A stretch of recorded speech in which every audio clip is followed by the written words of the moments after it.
जगले बितेला दिन रात हो गदरल जवानी के कैसे बचाई धड़ धड़ धड़ के लछाती हो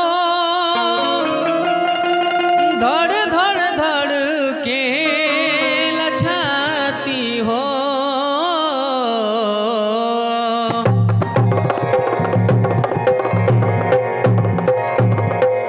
बड़ा चोलिया में होता गुदगुदिए राजा बड़ा चोलिया में होता गुदगुदिए राजा चढ़ल फागुन के रंग सिहरेला सब अंग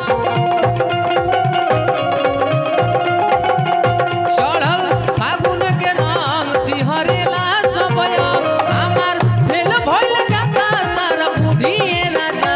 बड़ा चोलिया में होता गुदगुदिए राजा बड़ा चोलिया में होता गुदगुदिए राजा